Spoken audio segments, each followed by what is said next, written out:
For the first time in 2025, the New York Mets were swept over the weekend by the Tampa Bay Rays, and the sky is falling to many after what happened over the weekend. We break it all down, share our thoughts on the 65th edition of the Bleav in Mets podcast. Chris Schubert, Jack McKessie back with you once again, recapping the most annoying, the most frustrating week end of Mets baseball so far this season. Certainly up there for sure. First time the Mets have been swept all season long. They did have a 3-game losing streak a little earlier, but it spanned over 2 series. So their first sweep, and it comes at the hands of the pesky Tampa Bay Rays.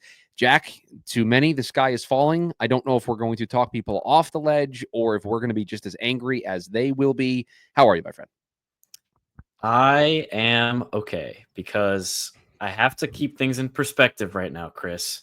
It is the middle of June, and this is the first time all season the New York Mets have been swept.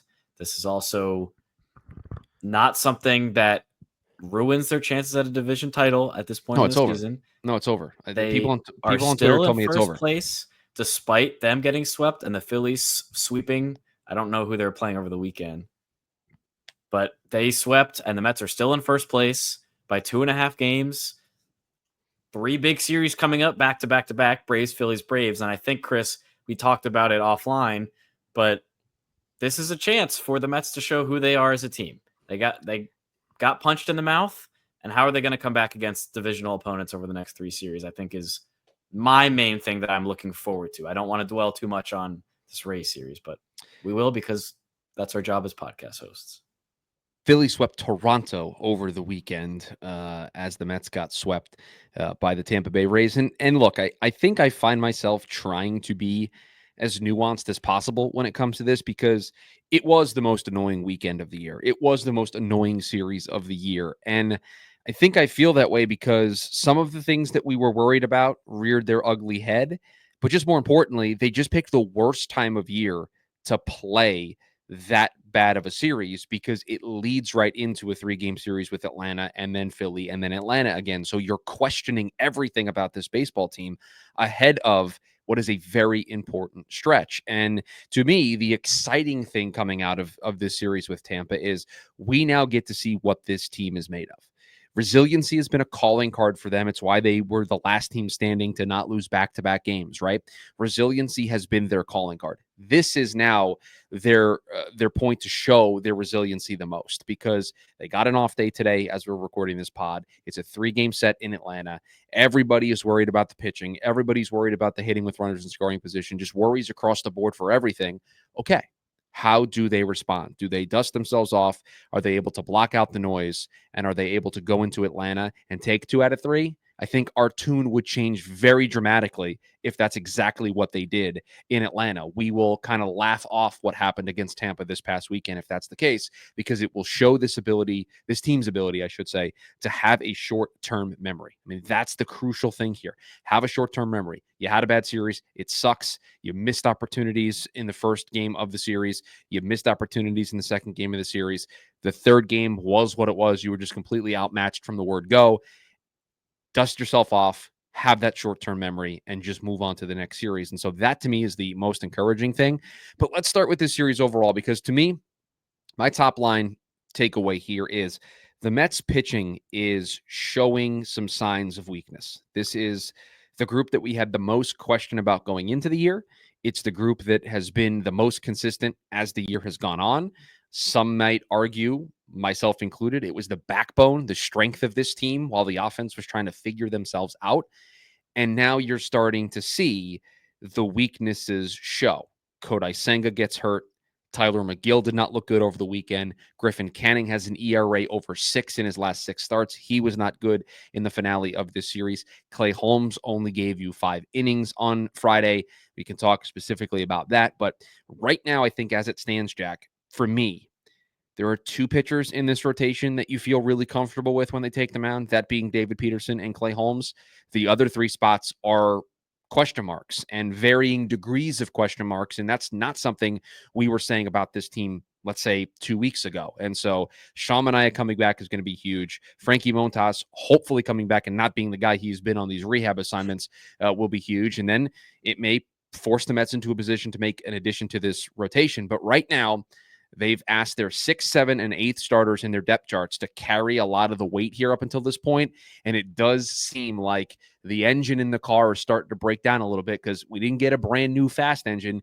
We got the old engine that we just were trying to get to the next 15, 20,000 miles. And it feels like it's starting to give out a little bit. The thing that I've kind of put together in my head is, in a way, over the last 3-ish series, the Rockies, the Nats, and now the Rays, the team is starting to look more like what we expected them to be. At least the last 2 series, the offense was really firing on all cylinders. They hit a bajillion home runs, give or take. And the starting pitching has been something that, coming into the year, like you said, Chris, we weren't totally sure about because of guys like Griffin Canning, because of Clay Holmes making the transition to a starter from his former role as a closer. What is the rotation going to be able to do without Shamanaya, without Frankie Montas, as the Mets had hoped would be part of the top of the rotation coming into the year?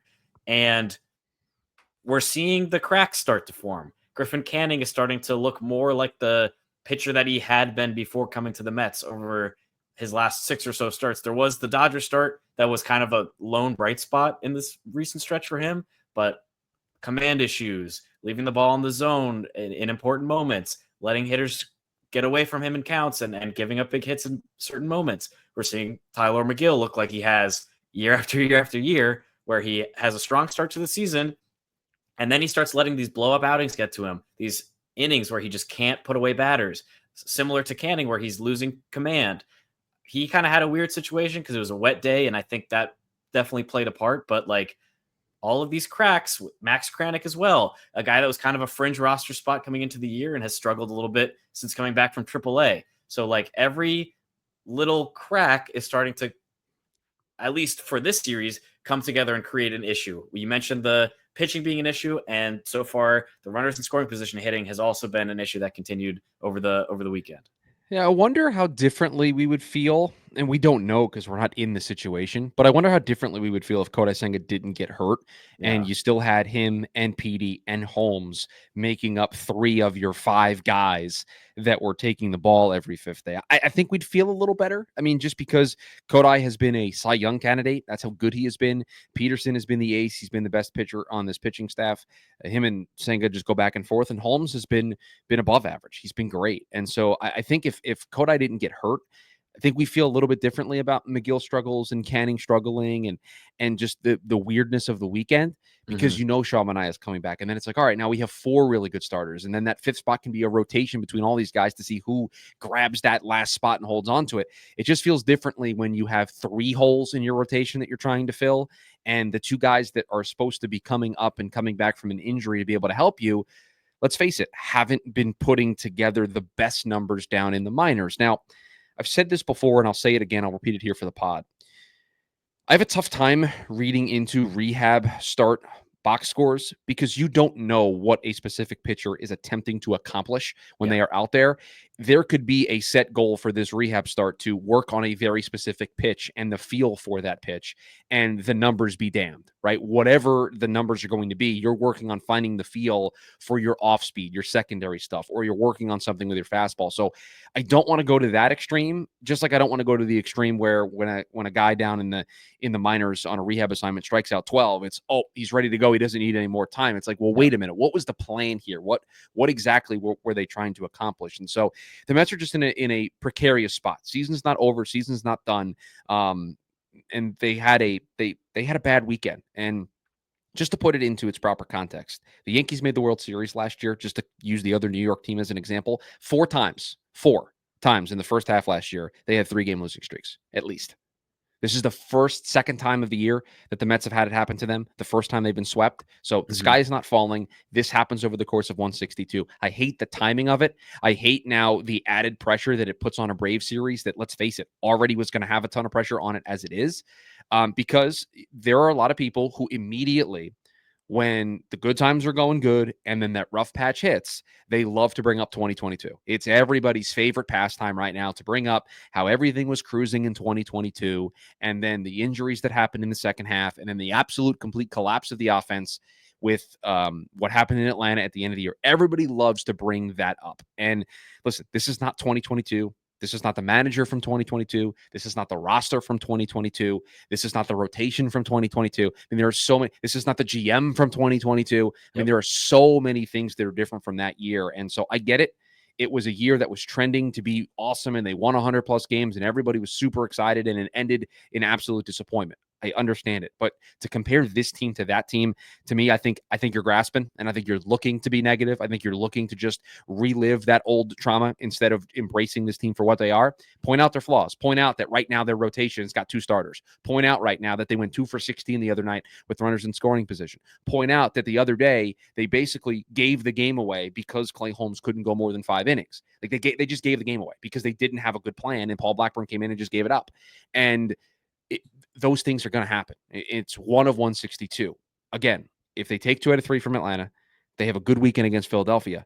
Are we going to feel the same way that we feel right now? I don't think so. And that's why I'm going to let the week play out. Now, if they struggle in Atlanta, they struggle in Philly, trust me, the next 2 podcasts are going to take on a different tone because, yes, okay, then there were warning signs during Tampa, and the resiliency is starting to fade. So let's talk about Clay Holmes. I think that's the easiest pitching performance of the weekend to start.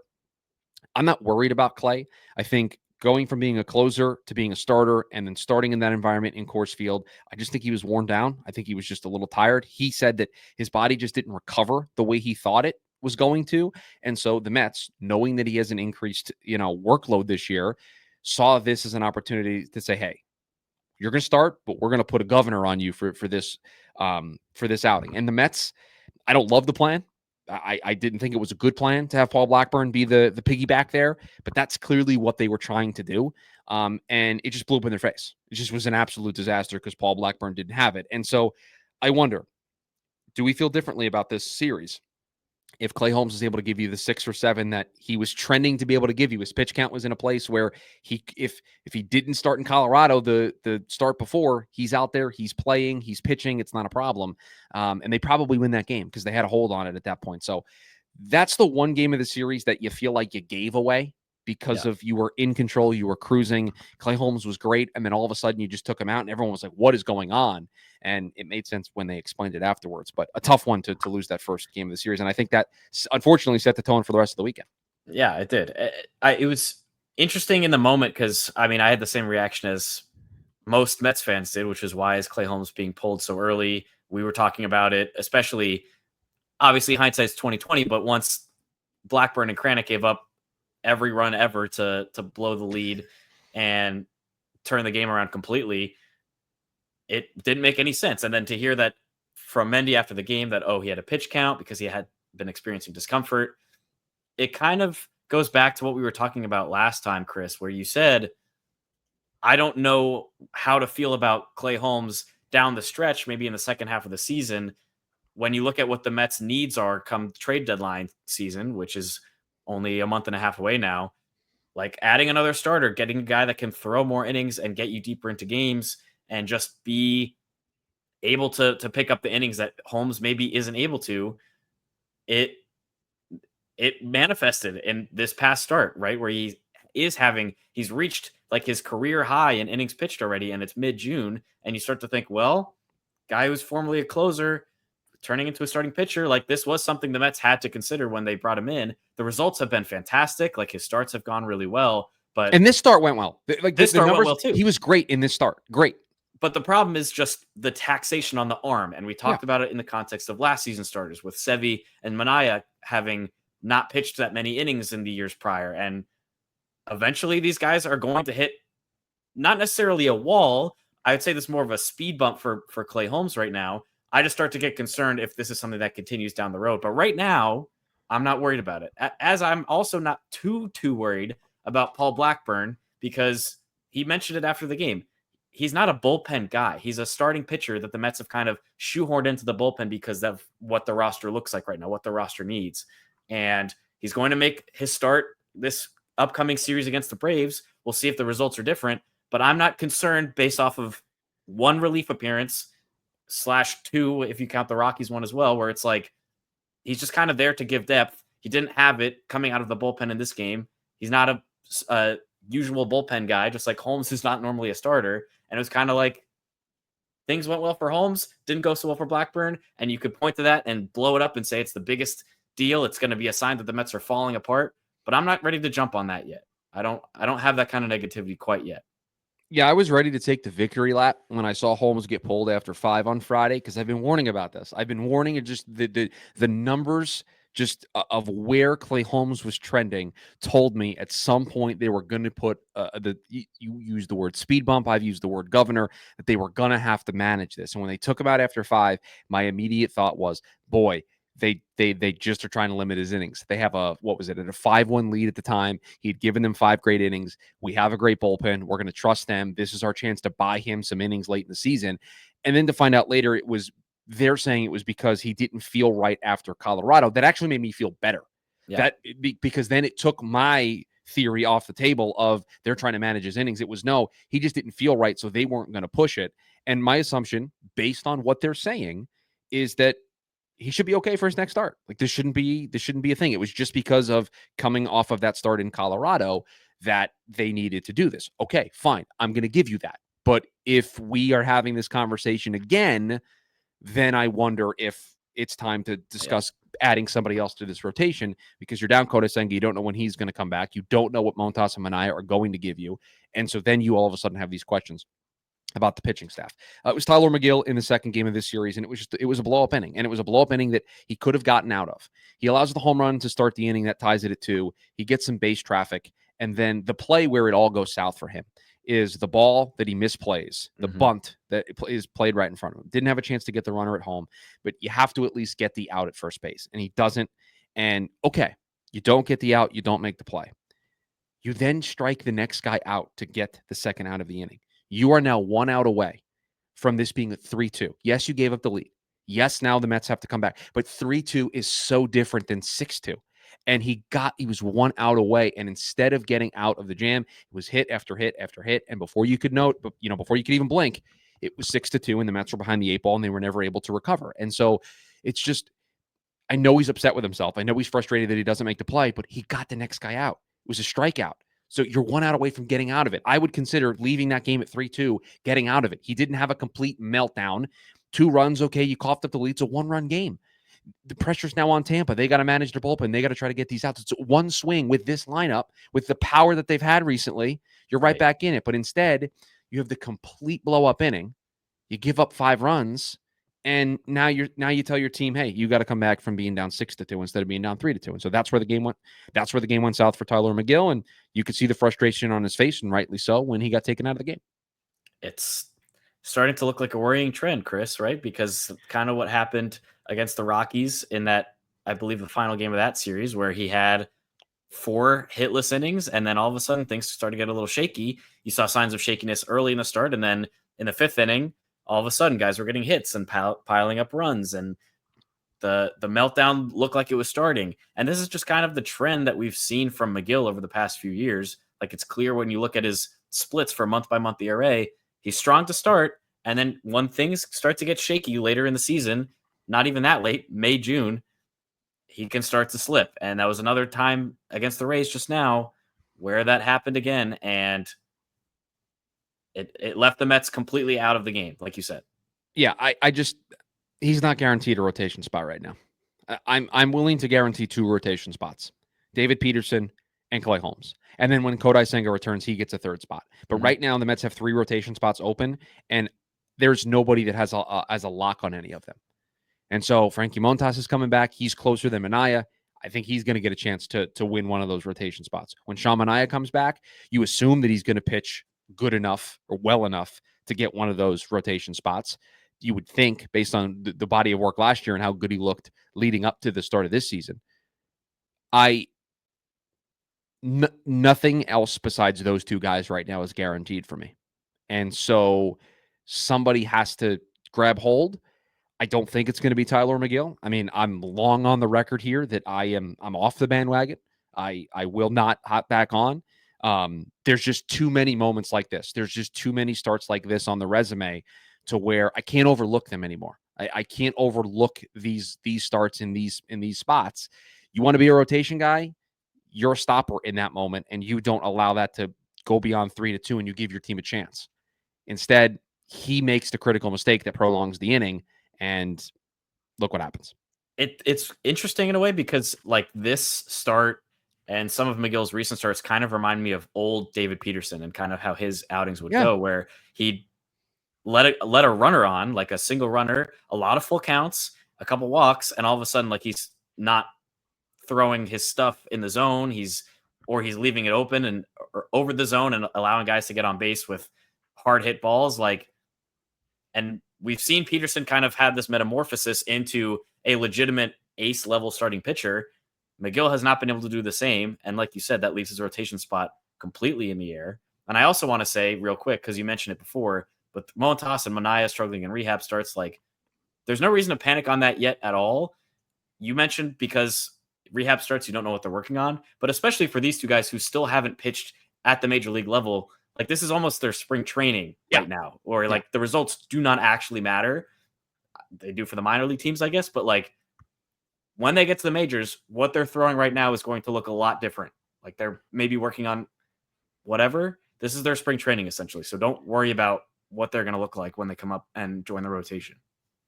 There's part of me that thinks you invoked old school David Peterson for Tyler McGill. It's also kind of Steven Matz-esque, right? At the beginning of Matz's career, where Matz just could never finish an outing, and he would have those moments of brilliance where you're like, yes, that's the guy. That's going to be the future number 2 left-handed option for the Mets rotation, and it never got there. I'll also say Christian Scott, like we saw a few times last year. He would get deep into game, or like not deep, but like through 4 innings, and it like, all right, this looks good. And then 2 batters later, all of a sudden, it's like he hit a guy or he gives up a double and a home run, and it's a completely different outing than we thought it was going to be. And we say this a lot, like the blow up inning. And that's not to say I expect Tyler McGill to throw 7 scoreless every time he's out. I expect that he's going to give up 2 or 3 runs. But could you not have the 4-run inning in a key spot? Could you not have the 5-run inning where you walk 3 guys and just you don't look like a major league pitcher? Like, if you scatter 3 solo home runs over the course of 7 innings, like that's fine. That's exactly what I'm looking for you to do. It's when you're cruising, the Mets are in the game and they have a lead and they're up 2-1 and you have a blow up inning. And the Mets, over the first 2 games of this series, had 2 half innings where it went sideways. The 6-run inning that Blackburn allowed on Friday, and that inning, the 5-run inning that McGill gave up. If you don't have either of those innings, the Mets win the first 2 games of this series. Mm-hmm. Yeah. And like that inning from McGill is the perfect example of a blow up, right? Because he has the error that leads to the run score and the guy on first base. And then he gets the strikeout. Like you said, you think maybe the blow up inning's not going to happen. And then all of a sudden it just, everything melts down and falls apart. That's the difference. There's a wild pitch in there as well that allows a run to score. Just an absolute disaster. And then the 3rd game of the series, I mean, I don't really know what there is to say. You were overmatched. Griffin Canning did not have it. You dug yourself a hole. You had one chance. You had one chance to get back into this game, and it was the bottom of the 3rd when you loaded the bases with 2 outs and Pete was up. Not to say you had to hit a grand slam in that spot, but if he hits a double and it's 4-2 or it's 4-3, the entire rest of the game is different. The way Kevin Cash manages the game is different. The way Carlos Mendoza manages the game is different. And you never got there. That was your chance. And then after that, the Rays just kind of pulled away with it and finished off the sweep. But yeah, I mean, it was ugly baseball across the board. It was self-inflicted wounds, I think, the first 2 nights. Blackburn not pitching well, McGill having the blow-up inning. In the 3rd game, you just were overmatched. You just didn't have it. Yeah, a lot of the series came down to some sloppiness from the pitching. I can't remember if it was the 2nd or 3rd game where Buteau had the wild pitch as well. Like, obviously, nice play to get the runner out at the plate, but like another example of just kind of sloppiness. Castillo, I think, in game 2 had an error, like a drop ball. Didn't Canning have a wild pitch too? Canning might have as well. It was a complete mess just in terms of the little things. Everything felt so sloppy. Brett Beatty misplayed a bunt that he broke for 3rd base instead of playing the ball, and ended up a bases loaded situation. So it was just like all this stuff kind of bearing down on the Mets, it felt like, in this series, where every little thing that went wrong just exacerbated the issue and led to 3 losses in a row. And sometimes that's just baseball. Yeah, the Mets had wild pitches in back-to-back games. I don't know if there's a stat on this, but you probably don't win if you're throwing a ton of wild pitches. It's probably not going well for you. And the Mets had 2 wild pitches in some really bad spots. The sky is not falling. Let's just make that very clear. This was a really disgusting series. The Rays are a pesky bunch, and the Mets got a taste of their own medicine. What do the Mets do so well? when another team makes mistakes, they take advantage, they capitalize on those mistakes. Yep. The Rays are a good baseball team. You made mistakes against them. They took full advantage. You didn't. So it's just it just boils down to that. Yeah. It doesn't become a bigger problem for me unless there's a carryover, a hangover effect into the Brave series. If they go back to playing the baseball that we've seen from them all season long, okay, you're allowed to have series like that. You're going to have series like that. That's baseball, man. That's how the sport works. That's how it plays. You're not going to play your best every single day. It's when a 3-game losing streak turns into 5 of 6, 7 of 9 because you don't play well against the Braves and the Phillies, and you allow both of those teams back into the division. Speaking of the Braves, that's the next team up for the New York Mets, 3-game series. So excited that David Peterson is starting the opener of this one. Feels like the perfect guy. Huge stopper moment for David Peterson right here. Yeah. The other thing that I worry about is that if he doesn't pitch well, the Wolves are going to be out. See, David Peterson's not that good.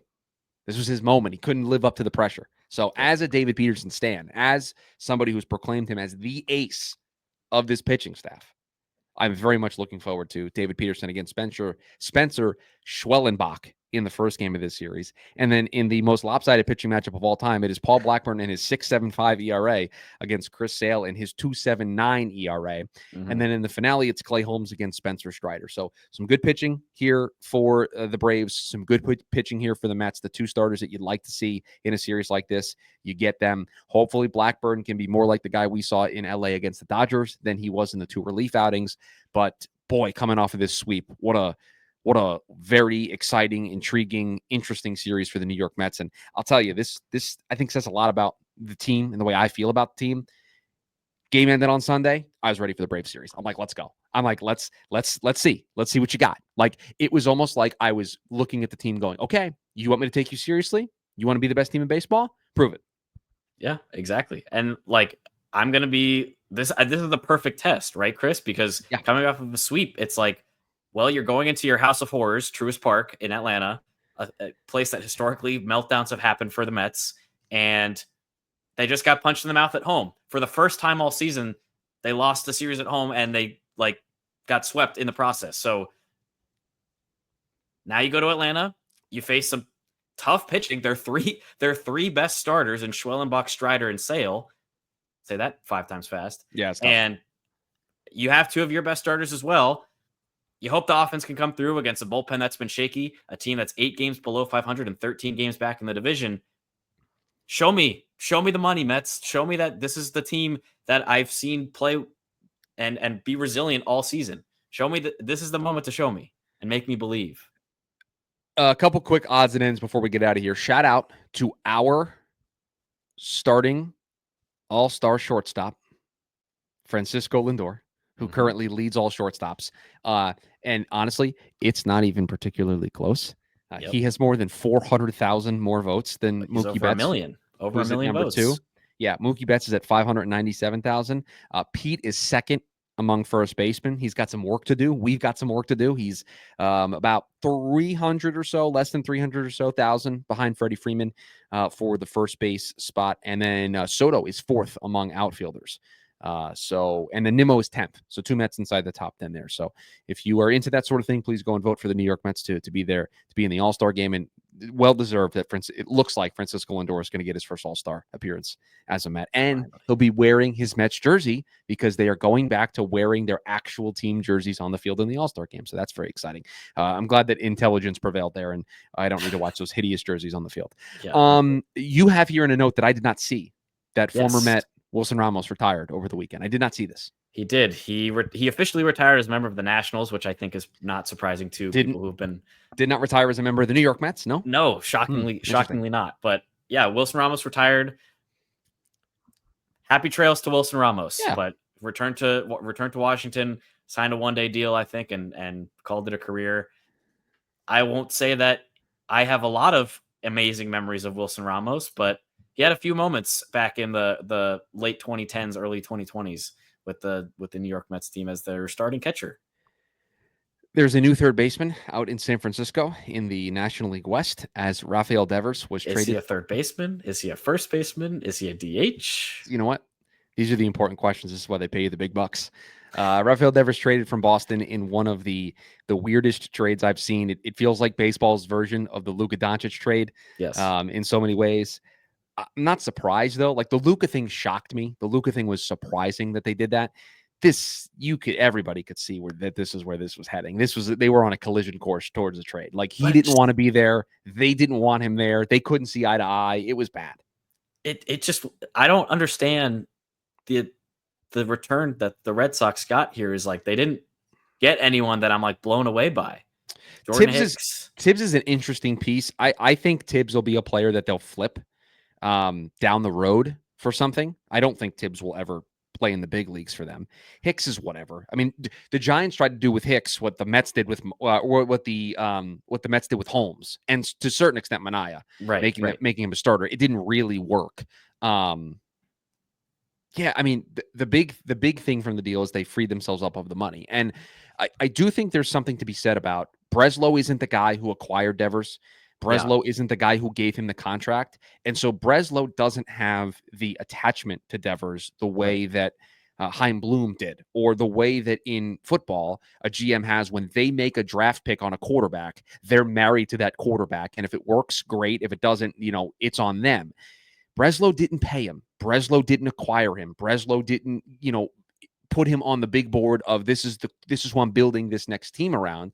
And so with all of the antics, and if you want to take Devers aside, that's fine. And I think partially I hear Devers out. If you want to take the Red Sox side and say that Devers needed to be a better teammate, that's fine too. But at the end of the day, Breslow probably looked at this and said, listen, this is a problem. It's not working out. We're not seeing eye to eye. I don't see a viable future here where we're going to be able to, what is the term? Irreconcilable differences. It certainly felt like that's where this was. And so if you're Breslow, I get it. It's a tough pill to swallow. And the fan base is absolutely fuming. And I get it. But the money's probably more valuable to you so that you can take that money and craft a team in your vision, right? You take over as the GM. Sometimes I hate to bring up your favorite football team, but I have to do it. When Joe Schoen got to New York, he had to clean up a lot of Dave Gettleman's mess, right? He had to clean up some of the bad contracts that Joe Schoen didn't give out, that Joe Schoen was left dealing with. That's kind of what Breslow decided to do here.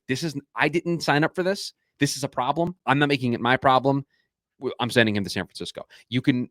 Maybe they didn't get the best return. I think the thing that they valued more than anything was somebody to take on that full contract so that they had those financial resources. But I got to tell you, I would have loved Uncle Steve and Dave to make a call and see if Rafael Devers would have played third base for our team. Would have been interesting. I mean, apparently they weren't shopping him around. That's what drew the Luka comparisons, right? Is that very similar to the Luka trade. Yeah. I will also say that it kind of feels for the Giants almost like they did a reverse Billy Epler, Steve Cohen move, kind of, where because they took on all of Devers' contract, they didn't have to give back some of the top prospects in their system or any other major league ready players. So the return wasn't quite as good. Whereas guys like Luis Angel Acuna and Drew Gilbert only came to the Mets organization because the Mets were willing to eat the contracts of Max Scherzer, of Justin Verlander, and getting better prospects in return.